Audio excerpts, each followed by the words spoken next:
ہم خدا کے بارے میں جو گمان رکھتے ہیں وہ دراصل ہماری اپنی شخصیت کے بارے میں ہمارے گمان کا ایک عکس ہوتا ہے۔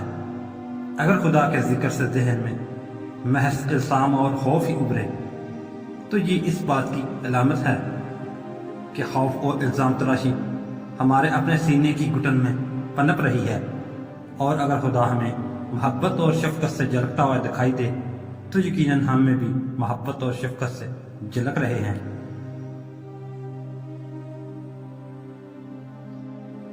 سچائی کا راستہ دراصل دل کا راستہ ہے، دماغ کا نہیں۔ اپنے دل کو اپنا اولین مرشد بناؤ، عقل کو نہیں۔ اپنے نفس کا سامنا اور مقابلہ کرنے کے لیے دل کی مدد لو، کیونکہ تمہاری روح پر ہی خدا کی معرفت کا نزول ہوتا ہے۔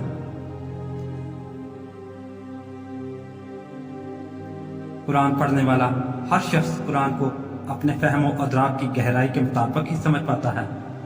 قرآن کی فہم کے 4 درجات ہیں۔ پہلا درجہ ظاہری معنی ہے اور زیادہ تر اکثریت اسی پر ہی قناعت کیے ہوئے ہے۔ دوسرا درجہ باطنی معنی کا ہے۔ تیسرا درجہ ان باطنی معنوں کا وطن ہے، اور چوتھا درجہ اس قدر عمیق معنوں کا حامل ہے کہ زبان ان کے بیان پر قادر نہیں ہو سکتی، چنانچہ یہ ناقابل بیاں ہے۔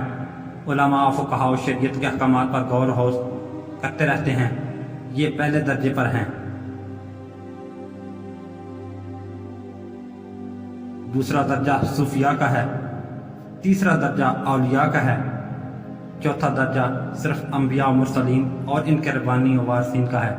بس تم کسی انسان کے اللہ تعالیٰ کے ساتھ تعلق اور اس تعلق کی نوعیت کو اپنے قیاس سے جاننے کی فکر نہ کیا کرو۔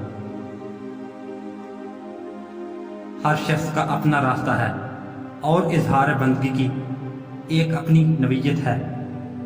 خدا بھی ہمارے الفاظ و اعمال کو نہیں بلکہ ہمارے دل کو دیکھتا ہے۔ یہ مذہبی رسوم و رواج بذات خود مقصود نہیں، اصل چیز تو دل کی پاکیزگی ہے۔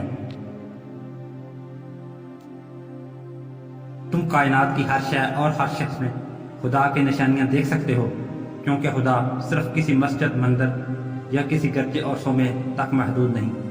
لیکن اگر پھر بھی تمہاری تسلی نہ ہو تو خدا کو کسی عاشق صادق کے دل میں ڈھونڈو۔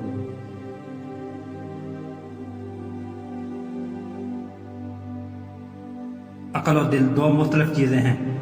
عقل لوگوں کو کسی نہ کسی بندھن میں جکڑتی ہے اور کسی چیز کو داؤ پر نہیں لگاتی، لیکن دل ہر بندھن سے آزاد ہو کر اپنا آپ داؤ پر لگا دیتا ہے۔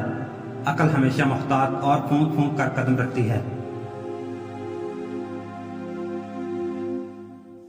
کہ دیکھو کسی کیفیت کا اثر مت لینا، لیکن دل کہتا ہے کہ مت گھبراؤ، ہمت کرو اور ڈوب جاؤ۔